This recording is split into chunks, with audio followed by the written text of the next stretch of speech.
അപ്പൊ ഇന്നത്തെ വീഡിയോ എന്താന്ന് വെച്ചാൽ ഇവനാണ് നമ്മൾ ഇന്നത്തെ താരം. അതായത് നമ്മളെ പേരക്ക. ഞങ്ങളവിടെ അടക്കാപ്പഴം പേരക്ക എന്നൊക്കെ പറയും. നിങ്ങളവിടെ എന്താ പറയാൻ താഴെ കമന്റ് ചെയ്യുള്ളൂ. പിന്നെ നിങ്ങൾ ഏത് ജില്ലയിൽ നിന്നാണ് എൻ്റെ വീഡിയോസ് കാണുന്നത് കമന്റ് ചെയ്യും. ഇപ്പൊ കണ്ടു, ഇതിൻ്റെ ഉള്ളിൽ മുറിച്ചപ്പോൾ തന്നെ ഒരു പിങ്ക് കളറാണ്.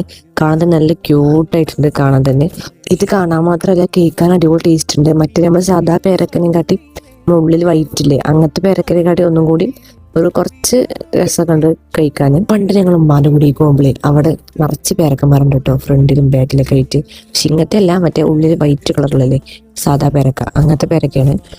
ഞാനും കുറച്ച് കുട്ടിപ്പട്ടാളങ്ങളുണ്ട് അവിടെ. ഞങ്ങളെല്ലാവരും കൂടെ കൂടിയിട്ട് ദിവസം ആ മരത്തുമ്മ കെയ്യുന്ന വരെ ഇങ്ങനെ ഓരോന്ന് പറിച്ചിട്ട് ഇങ്ങനെ കേൾക്കിട്ടോ. അത് നല്ല രസം. ഈ ഒരു പേരക്ക ഞാൻ പണ്ട് എപ്പോഴും വൺ ടൈം കഴിച്ചിട്ടുള്ളൂ. പിന്നെ കഴിക്കുന്നത് എപ്പോഴാണ്, ഇത് നമ്മൾ ഇക്കാൻ്റെ ഉണ്ടായിട്ട് പേരക്ക കേട്ടോ. അപ്പൊ ഞാൻ ഇത് കുറച്ച് ഉപ്പും മുളകും വെളിച്ചെണ്ണ കഴിച്ചിട്ട് മിക്സ് ആക്കിയിട്ട് കഴിച്ചു. ബാക്കിയുള്ളത് കുറച്ച് നല്ല പഴുക്കാതെ കുറച്ച് ഉപ്പിലിട്ട് വെച്ചു. അപ്പൊ ഇന്നത്തെ